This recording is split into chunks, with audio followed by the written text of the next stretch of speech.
शुभ सायं सर्वेभ्यः.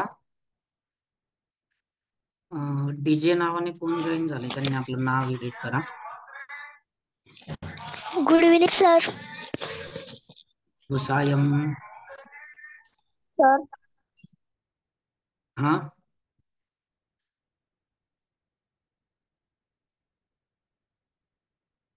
डीजे नावाने कोण जॉईन झाले? कृष्णाली ज्ञानेश्वर जुमडे. ठीक आहे. कृष्णाली नाव एडिट करा. ठीक आहे. नंतर कारण प्रश्न विचारायच्या वेळेस ते लागेल. चालेल. काल ओरिएंटेशनला सगळे हजर असाल. आजपासून आपला वर्ग सुरू होतोय. सूचना आपण पाठवल्या होत्या ग्रुपवरती.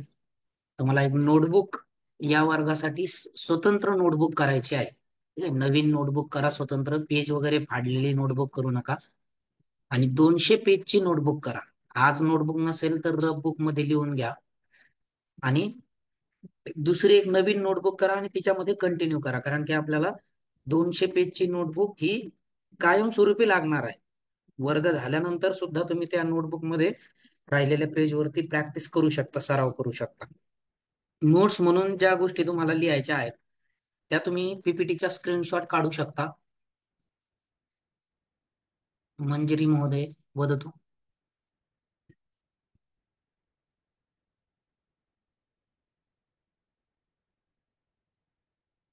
किमपि शंका अस्ति वा?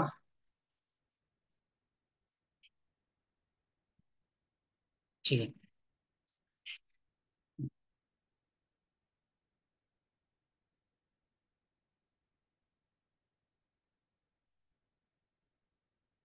पहिल्यांदा आपण व्याकरण शिकतोय.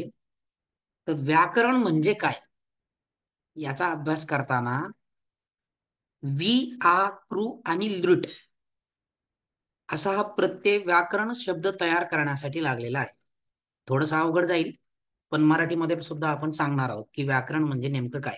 पण संस्कृतमध्ये वि आणि आ उपसर्ग कृ धातू लागून त्याला लृट प्रत्यय लागून व्याकरण हा शब्द तयार झालेला आहे. ज्यावेळेस आपण संधी शिकू त्यावेळेस तुम्हाला या व्याकरणामध्ये वीचा व्या कसा झाला, ऋचा करण कसा झाला आणि लृट म्हणजे अन याचा अर्थ तुम्हाला तिथे कळणार आहे. तर व्याकरणाचे 3 भाग आहेत: वर्ण विचार, शब्द विचार आणि वाक्य विचार. याच्या पलीकडे व्याकरण नाहीये. कोणी म्हणेल की व्याकरणाशिवाय आम्ही संस्कृत शिकू शकत नाही का? तर नक्कीच शिकू शकतो. व्याकरणाशिवाय सुद्धा आपण एखादी भाषा शिकू शकतो. जसं की आपण मराठी बोलायला लागलो. आपण सुरुवातीला जन्माला आल्याबरोबर व्याकरण शिकलो का? मराठी भाषेचं नाही शिकलो. आपण काय मराठी ऐकून ऐकून शिकलो. म्हणजे आपल्याला मराठी भाषा शिकण्यासाठी, मराठी भाषा बोलायला शिकण्यासाठी आपल्याला मराठी भाषेच्या व्याकरणाची आवश्यकता पडली नाही. का? कारण ती आपली बोली भाषा आहे.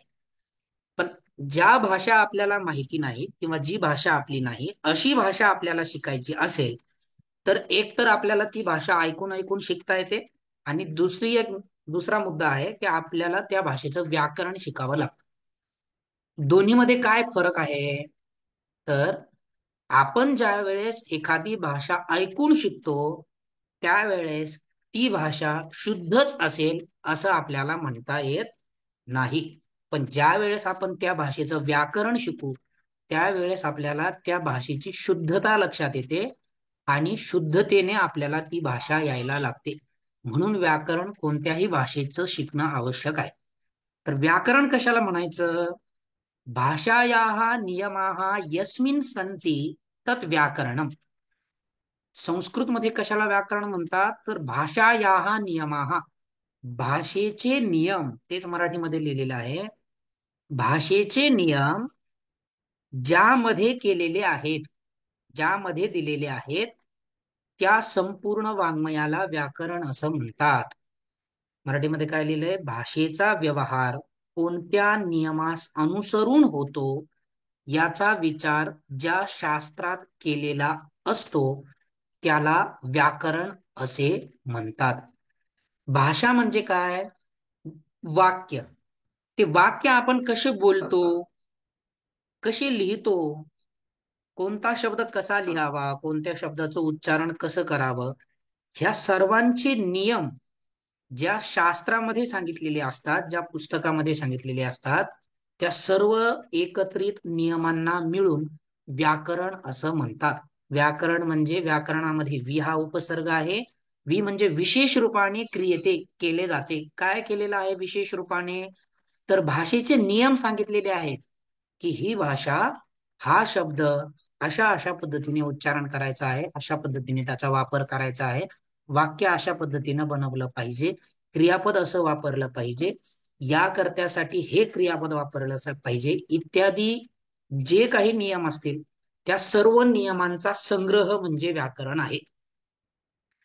व्याकरणाच्या परिभाषेमध्ये काही शंका आहे का? परिभाषा म्हणजे व्याख्या. तुम्हाला मध्ये काही शंका आली तरी तुम्ही रेज हँड करून विचारू शकता. ते पूर्ण वर्ग झाल्यानंतर मी मेसेज करेल किंवा कॉल करेल मला, असा विचार करू नका. वर्गामध्ये शंका निरसन करून घ्या. तर व्याकरणाची परिभाषा म्हणजे व्याख्या म्हणजे काय? तर भाषेचा व्यवहार ज्या नियमांना अनुसरून केला जातो, त्या नियमांचा विचार ज्या शास्त्रात केलेला असतो त्याला व्याकरण असे म्हणतात. म्हणजे भाषेचे नियम ज्याच्यामध्ये सांगितलेले आहेत त्या सर्व नियमांचा संग्रह म्हणजे व्याकरण. ही भाषा कोणत्याही भाषेच्या व्याकरणाची हीच व्याख्या आहे. हिंदीचं व्याकरण असेल, मराठी व्याकरण, संस्कृत व्याकरण, इंग्लिश ग्रामर. तर ग्रामर आणि व्याकरण याचा एकच अर्थ आहे की भाषेचा व्यवहार ज्या नियमांना अनुसरून होतो त्या नियमांचा विचार ज्या शास्त्रात केलेला असतो त्याला व्याकरण असे म्हणतात. हे, सानिका मॅम सांगाल व्याकरण कशाला म्हणायचं? हो सर. भाषेचा व्यवहार कोणत्या नियमास अनुसरून होतो हे ज्या शास्त्रात आपल्याला सांगितलं असतं त्याला व्याकरण असं म्हटलं जातं. हो बरोबर. आता यामध्ये आपण शिकत असताना भरपूर गोष्टी अशा आहेत की त्या तुमच्या ऐकून लक्षात राहणं अपेक्षित आहे. जसं की आता व्याकरण म्हणजे काय, भाषा म्हणजे काय. कारण की आपण अगोदरच हे शिकलेलो आहोत, व्याकरण शिकलोय, भाषा शिकलोय, पण त्या शब्दाची व्याख्या काय आहे हे आपण शिकतोय. आमचे गुरुजी सांगायचे की आपल्या कोणती गोष्ट सगळ्यात जास्त लक्षात राहते, कोणी सांगेल का? जे अगोदरच्या वर्गामध्ये होते त्यांना कदाचित त्याचं उत्तर लक्षात पण असेल. आपल्या कोणती गोष्ट सगळ्यात जास्त लक्षात राहते, कोण सांगेल?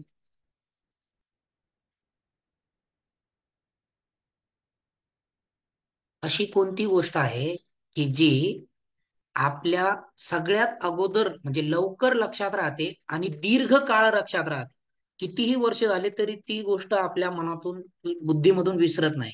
येस निवेदिता मॅम, वदतु.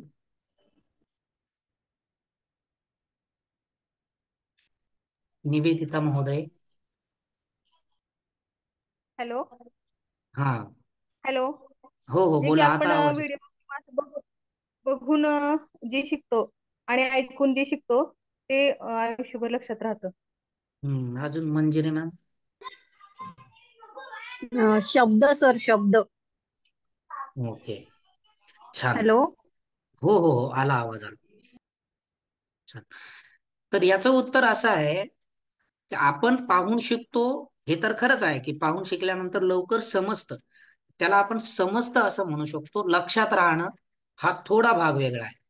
तर आपल्या तीच गोष्ट सगळ्यात अगोदर आणि प्रदीर्घ काळ लक्षात राहते ज्या गोष्टीला आपण महत्व देतो.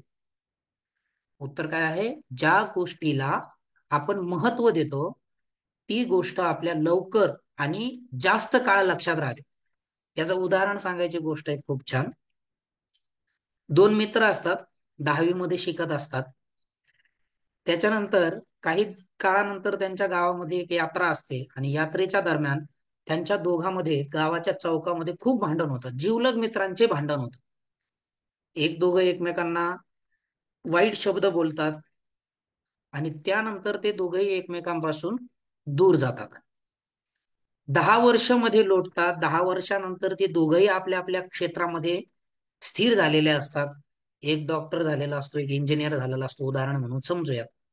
आणि काही काळानंतर परत 10 वर्षांनी ते आपल्या गावामध्ये येतात आणि गावामध्ये आल्यानंतर तोपर्यंत राग तर गेलेलाच असतो, परंतु दोघे एकमेकांना भेटतात आणि एक मित्र दुसऱ्या मित्राला सांगतो की अरे अशा अशा दिवशी अशा अशा कारणावरून तुझं आणि माझं भांडण झालं होतं. असं तो एक मित्र दुसऱ्या मित्राला सांगतो. आता दोघांचे भांडण होऊन किती वर्ष लोटली आहेत मध्ये?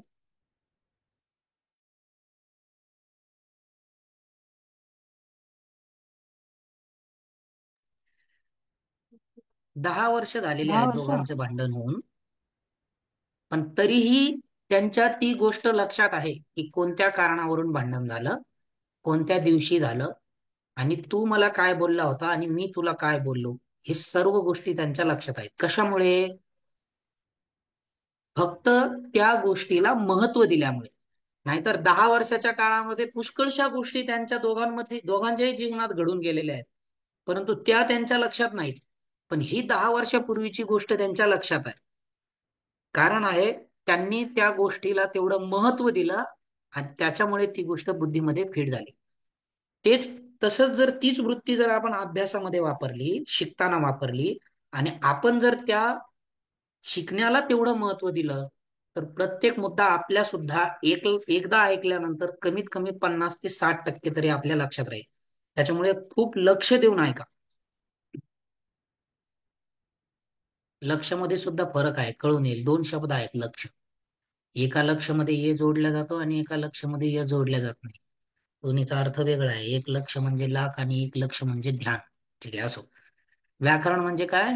लक्ष देऊन ऐकायचं. भाषेचा व्यवहार ज्या नियमांना अनुसरून होतो त्याला आपण व्याकरण असे म्हणतात. तर व्याकरण म्हणजे काय आपल्याला समजलं. पुढे आहे, भाषा कशाला म्हणायची? कोण सांगेल बरं भाषा कशाला म्हणायचं?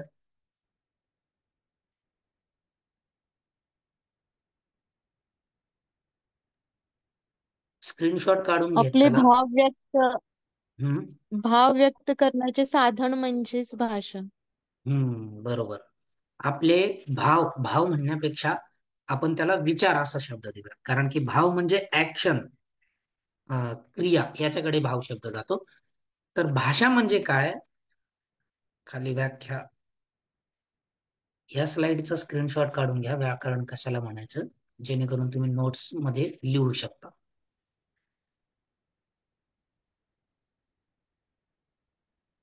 आपल्या मनातील विचार दुसऱ्यास बोलून दाखविणे किंवा कळविणे याकरिता जे साधन वापरले जाते त्यास भाषा असे म्हणतात. व्याख्या काय आहे? आपल्या मनातील विचार दुसऱ्यापर्यंत पोहोचवण्यासाठी जे काही साधन आपण वापरू त्याला आपण भाषा म्हणतो. साधन म्हणजे काय? एखादी वस्तू, जसं की उदाहरणार्थ मला आळंदीवरून पुण्याला जायचं आहे, तर पुण्याला जाण्यासाठी जी कोणती वस्तू वापरेल त्याला साधन आपण असं म्हणतो. जसं की बसने जाईल, बाईकने जाईल, रिक्षाने जाईल, तर हे काय आहे? साधन आहे. तसं माझ्या मनात आलेला एखादा विचार मला दुसऱ्यास सांगायचा आहे, कळवायचा आहे की मला असं वाटतं, तर हे विचार कळविण्याकरता जे साधन आपण वापरू त्या साधनाला आपण भाषा असं म्हणतो. अशी किती साधनं आहेत? तर अशी एकूण 3 साधनं आहेत. आणि यालाच आपण भाषेचे भेद किंवा भाषेचे प्रकार असं म्हणतो. भाषा या भेदाहा, भाषेचे भेद, मराठीमध्ये भाषेचे प्रकार. किती साधनं आहेत? 3 साधनं आहेत. पहिलं साधन आहे मौखिक, दुसरं साधन आहे लिखित, तिसरं साधन आहे संकेतात्मक. आता आपण मागच्या वर्गामध्ये पाहिलं होतं, जे त्या वर्गामध्ये होते त्यांना कळेल की संस्कृत ही अशी भाषा आहे का त्या भाषेमध्ये जे शब्द आहेत ते शब्दच त्यांची व्याख्या करतात. जसं मौखिक भाषा, इथे मुख शब्द आहे, त्या मुखच मौखिक झालेलं आहे. मुख म्हणजे काय? तोंड. तोंडामधून जी व्यक्त होते त्या भाषेला मौखिक भाषा असं म्हणतात. म्हणजेच जेव्हा आपण आपले विचार बोलून व्यक्त करतो त्यावेळेस त्या भाषेला, त्या साधनाला मौखिक भाषा असे म्हणतात. लिखित भाषा म्हणजे काय?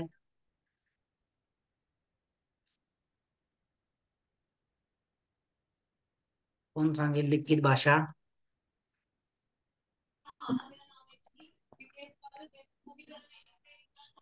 जिला लिपी असते सर, जी लिहिली जाते तिला लिखित भाषा म्हणते. हा, जी लिहिली जाते.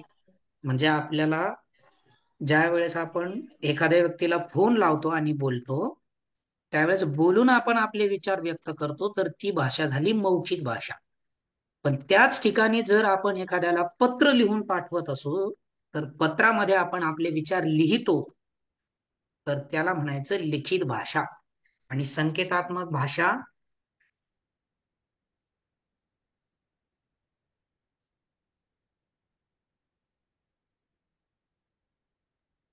चित्र ते संकेतात्मक भाषा वापरून कशा ते संकेत दिले जातात. हा, संकेत म्हणजेच काय? क्रिया. आपले विचार आपण दुसऱ्यापर्यंत क्रियेच्या आधारे पोहोचवतो. क्रिया म्हणजे काय? जसं की मूकबधीर लोक तुम्ही पाहिले असतील, एकमेकांना खुणवतात. लॅपटॉपचा माईक एक मिनिट हं. मूकबधीर लोक कसे, मुके लोक कसे एकमेकांशी बोलतात? तर चिन्हांच्या आधारे. संकेत म्हणजे काय? चिन्ह. चिन्हाच्या आधारे जी भाषा व्यक्त केली जाते,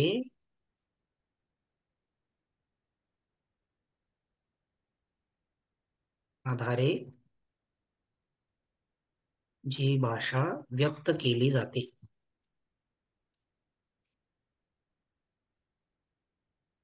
संकेतात्मक भाषा असे म्हणतात. उदाहरणार्थ काय आहे?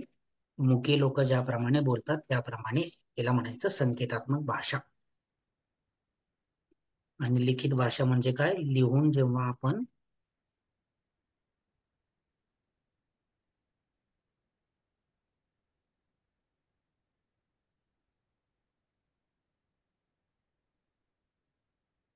लिहून विचार व्यक्त केले जातात, त्यावेळेस त्याला आपण लिखित भाषा असं म्हणतो. मौखिक भाषा म्हणजे बोलून विचार व्यक्त करतो. लिखित भाषा म्हणजे लिहून विचार व्यक्त केले जातात. आणि संकेतात्मक भाषा म्हणजे काय? चिन्हांच्या आधारे जी भाषा व्यक्त केली जाते, त्या भाषेला आपण संकेतात्मक भाषा असे म्हणतो. सुरुवातीपासून आपण काय शिकलं? व्याकरण म्हणजे काय? भाषेचे नियम ज्या शास्त्रामध्ये असतात, त्या शास्त्राला व्याकरण म्हणतात. भाषा म्हणजे काय? आपले मनातील विचार दुसऱ्यांना कळविण्याकरता जे साधन वापरतो, त्याला आपण भाषा म्हणतो. भाषेचे प्रकार किती आहेत? एकूण 3 प्रकार आहेत. पहिला आहे मौखिक भाषा, दुसरा आहे लिखित भाषा, तिसरा आहे संकेतात्मक भाषा. जेव्हा आपण बोलून विचार व्यक्त करतो, त्याला म्हणायचं मौखिक भाषा. जेव्हा आपण लिहून विचार व्यक्त करतो, त्याला म्हणायचं लिखित भाषा. आणि ज्या वेळेस आपण चिन्हाच्या आधारे आपले विचार व्यक्त करतो, त्यावेळेस त्याला म्हणायचं संकेतात्मक भाषा. उदाहरणार्थ अजून पाहूयात. माझा आवाज तुमच्यापर्यंत येतो, ही कोणती भाषा आहे राजश्री? मराठी. माझा आवाज तुमच्यापर्यंत येतो, हा भाषेचा कोणता प्रकार आहे? मौखिक भाषा. मौखिक मौखिक भाषा. भाषा. तुमच्या स्क्रीनवरती तुम्हाला स्लाइड दिसत आहे, त्याच्यावरती अक्षर लिहिलेले आहेत. तो कोणता प्रकार आहे? लिखित. भाषा. लिखित भाषा. लिखित भाषा. लिखित बरोबर. भाषा. अनन्या, तुझ्याकडे पुस्तकं असतील, पुस्तकामध्ये कोणती भाषा आहे? कोण सांगेल पुस्तकाची भाषा कोणत्या प्रकारामध्ये येईल? पुस्तक लिखित किंवा संकेत. कोणती? लिखित भाषा. हा, लिखित भाषा. आता संकेतात्मक लिखित भाषेमध्ये भाषा. तुम्हाला एक शंका यायला पाहिजे. संकेतात्मक भाषेची व्याख्या आपण केली, चिन्हाच्या आधारे जी व्यक्त होते तिला संकेतात्मक भाषा म्हणतात. इथे एक शंका यायला पाहिजे. हो, येते ती अशी की हावभाव आणि हा, हालचालीवरून एकमेकांना आपण बरोबर. कन्वे करतो. इथे चिन्ह जेस्चरिंग या शब्दाचा द्वारे अर्थ काय म्हणतात. घ्यायचा आहे? की हालचाल.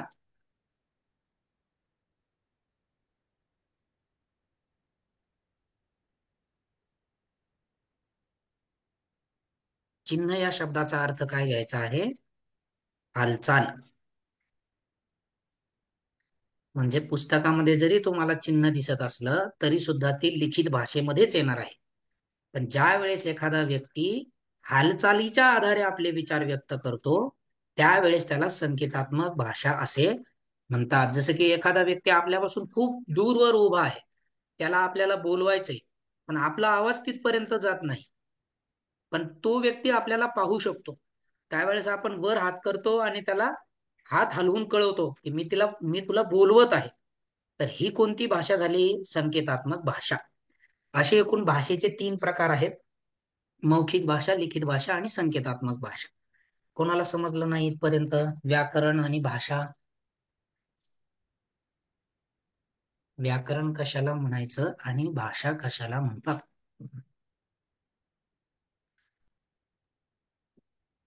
सर, जे हम्म चित्रलिपी ते असते किंवा संकेतात्मक लिखाण असतं, ते संकेतात्मक भाषामध्येच येतं का लिखित ह्याच्यामध्ये येतं? लिखित भाषेमध्ये. कागदावरती जे काही असेल ते सर्व लिखित भाषेमध्ये येतं. कारण की जे आता कोरलेलं असतं ना सर, हो, सगळं सगळं लिखित भाषेमध्ये येतं. कारण की आता बघा, क मी ते क लिहितो. आता हा क जो उच्चारण आहे तो झाला मौखिक, बरोबर. आणि क असाच लिहावा हे कोणी सांगितलं आपल्याला? हे सुद्धा एक चिन्हच आहे, बरोबर की नाही? हो. क असा लिहितात, हे क या उच्चारणाचं चिन्हच आहे, हम्म. बरोबर ना? Okay sir. म्हणजेच हो. चिन्ह ज्या वेळेस आपण लिहितो त्यावेळेस त्याला काय म्हणतात? लिखित भाषा. आणि ज्या वेळेस आपण उच्चारण करतो त्यावेळेस झाली मौखिक भाषा. आणि हाच क ज्या वेळेस तुम्ही एखाद्या समोरच्या व्यक्तीला चा हाताच्या बोटाच्या सहाय्याने दाखवाल क, तो झाला ती झाली संकेतात्मक भाषा. सांगते. म्हणजे संकेतात्मक ओके सर, भाषेमध्ये समजलं. हालचाल महत्वाची आहे, हालचालच आहे. हम्म. आता ओके हाच सर, क कळालं. मोडी लिपीमध्ये वेगळा लिहिला जातो, बरोबर की नाही? सर. हम्म. हॅलो.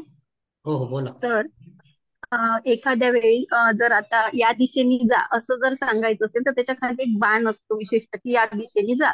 तर तो हम्म. बाण असतो तो सांकेतिक मध्ये येईल ना, कारण की तिथे नुसतं असे कधी कधी इकडे वळा असं असेल तर तिकडे ते बाणाच्या साह्याने दाखवलं जाते, तर ते सांकेतिक मध्ये येते ना.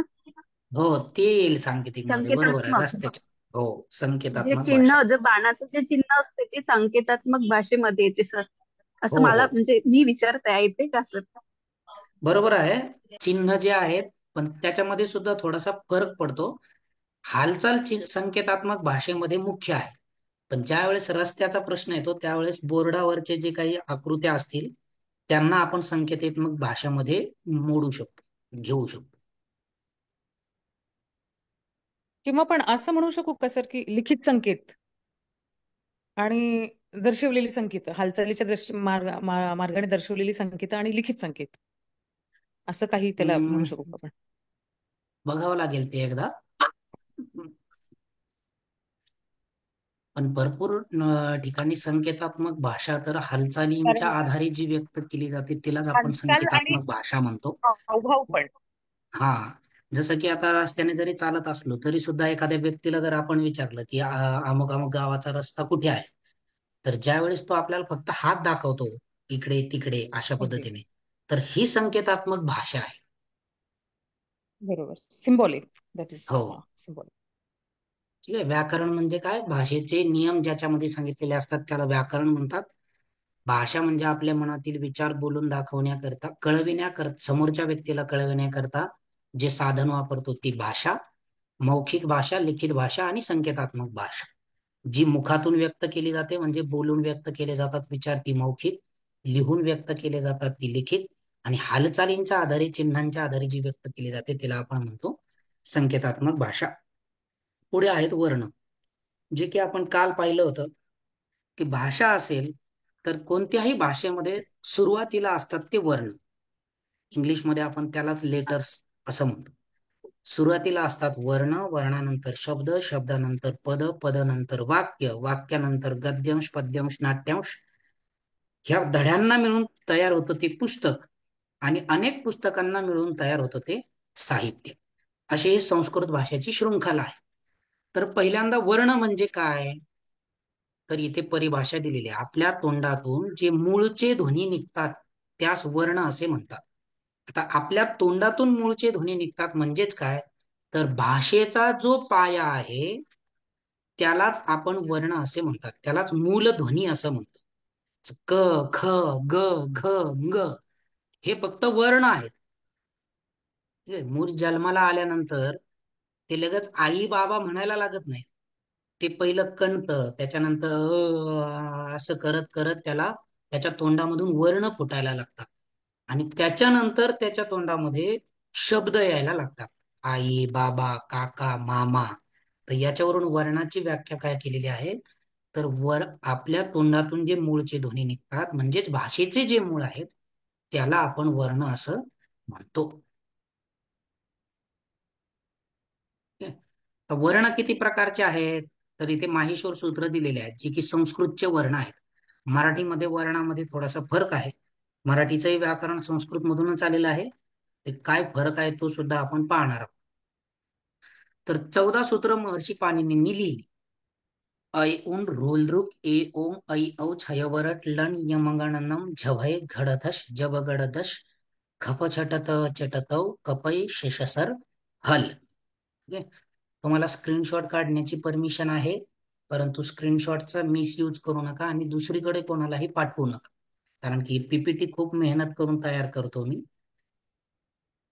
माहेश्वर सूत्रामध्ये 14 सूत्र आहेत आणि हे 14ची 14 सूत्र काय आहेत, वर्ण आहेत. अ इ उ ऋ लृ ए ओ ऐ औ. तर चौथ्या सूत्रापर्यंत वर्ण स्वर सांगितलेले आहेत. काय सांगितलेले आहेत, स्वर सांगितलेले आहेत. अ इ उ ऋ लृ ए ओ ऐ औ असे हे एकूण 9 स्वर आहेत. म्हणजे संस्कृत मध्ये एकूण किती स्वर आहेत, 9. 9 स्वर आहेत. 9. बरोबर, 9 स्वर आहेत. आता याच्यामध्ये दीर्घ स्वर काही ऍड होतात, परंतु ते दीर्घ स्वर आपल्याला स्वरांचे जे भेद आहेत, ऱ्हस्व स्वर, दीर्घ स्वर आणि प्लुत स्वर, त्या ठिकाणी आपल्याला ते कळणार आहे की हे 9 वरून 13 स्वर कसे होतात. पुढे आहेत व्यंजन. व्यंजन तुम्हाला हलंत लिहिलेले दिसतात आहे तिथे, ते का दिसत आहे ते सुद्धा आपण व्यंजनामध्ये पाहणार आहोत. या स्लाइड मध्ये आपल्याला फक्त एवढंच कळायचं आहे की वर्ण कशाला म्हणतात. तर जे भाषेचे मूळ आहेत म्हणजेच आपल्या तोंडातून जे मूळचे ध्वनी निघतात सुरुवातीला त्याला आपण काय म्हणतो, वर्ण असे म्हणतो. वर्णाचे भेद किती आहेत, वर्णाचे एकूण भेद आहेत स्वर, व्यंजन आणि स्वरादी. याच्या अगोदर मागची स्लाइड घेऊयात. बघा इथे 4थ्या क्रमांकाच्या सूत्रापर्यंत मी स्वर सांगितले. अ इ उ ऋ लृ. माईक म्यूट करूनच याची प्रॅक्टिस करा माझ्या मागे. लृ उच्चारण कसं करायचं आहे त्याचं, लृ. ए ओ ऐ औ. पुढे व्यंजन क ख ग घ ङ च छ ज झ ञ. उच्चारणाच्या नियमामध्ये सांगणारच आहे, पण इथेही सांगतो. संस्कृत मध्ये आपण च छ ज झ ञ म्हणतो आणि मराठीमध्ये आपण च छ ज झ ञ म्हणतो. बघा इथे एक शब्द लिहितो मी.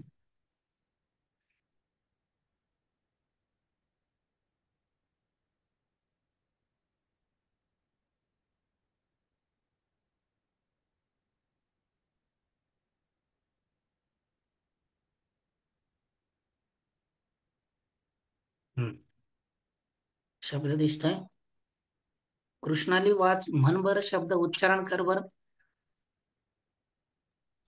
चंद्र. बरोबर, चंद्र. पुढे एक शब्द लिहितो,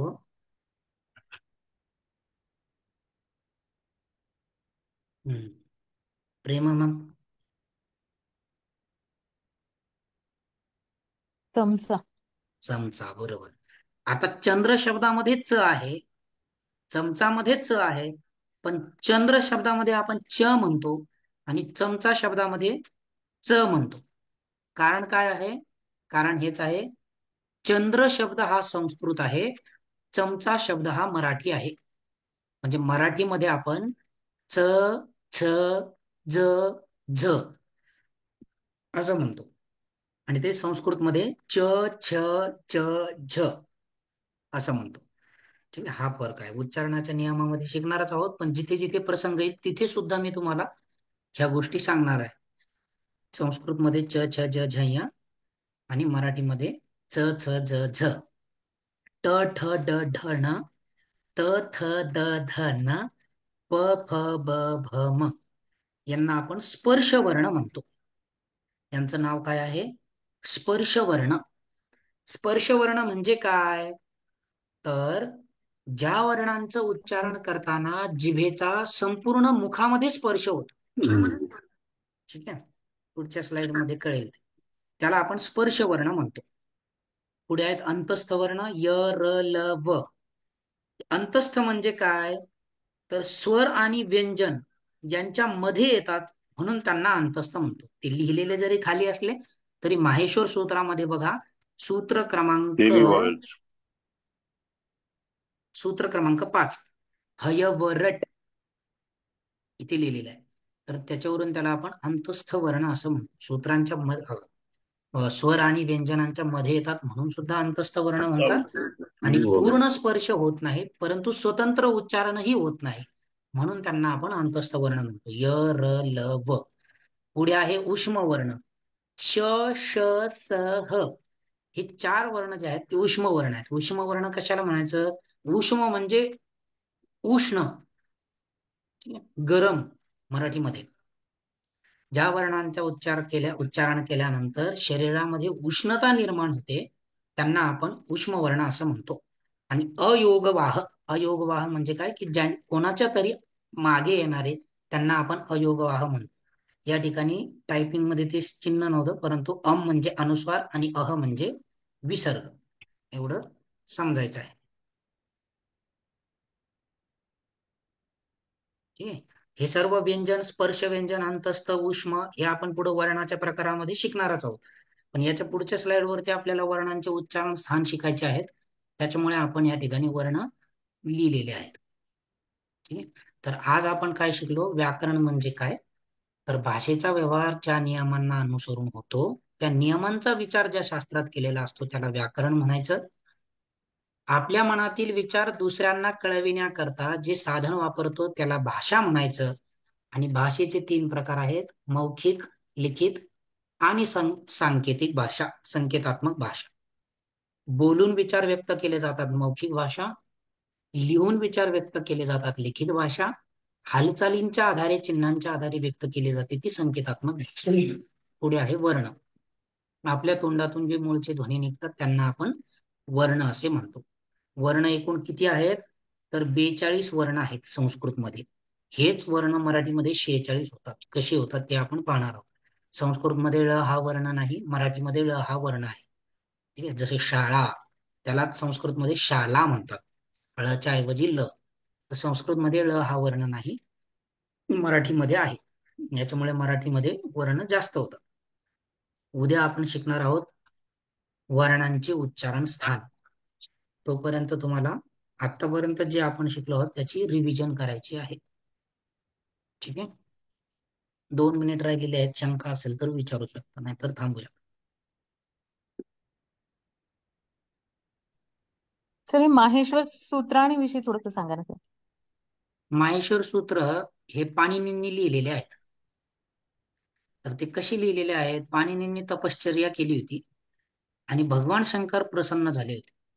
आणि भगवान शंकर जेव्हा प्रसन्न झाले त्यावेळेस भगवान शंकरांचा स्वभाव आहे की प्रसन्न झाल्यावरती ते नृत्य करतात, आणि राग आल्यावर तर वरती सुद्धा नृत्य करतात, तांडव नृत्य.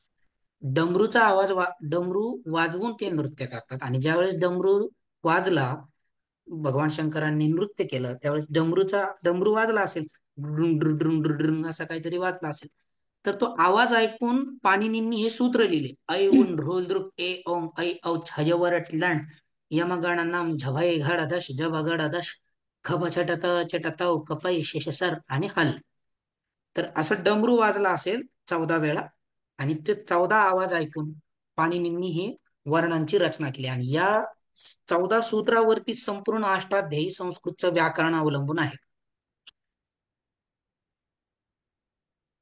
अच्छा, मग वर्ण व्यवस्थित यांना आपण काय म्हणायचं? समजा ऐ उण हे जे आहे पहिलं, त्याला आपण म्हणायचं काय जर असं सूत्र इंग्रजीने सूत्र कन्सिडर केलं तर काय म्हणायचं? सूत्रच सूत्र म्हणायचं. ओके. हो सूत्र. ओके. सूत्रामध्ये वर्ण आहेत धन्यवाद. असं म्हणू शकतो, पण यांना संपूर्ण सूत्रच म्हणायचं, कारण की त्याच्यामध्ये न आलेलं आहे ना, त्याची सुद्धा विशिष्ट रचना आहे सूत्राची. ठीक आहे, 30 सेकंद राहिले, हो, थांबूया हो. तिथे. शुभरात्री सर्वेभ्यः. धन्यवाद. धन्यवाद. शुभरात्री. शुभरात्री सर. शुभरात्री सर. शुभरात्री. शुभरात्री.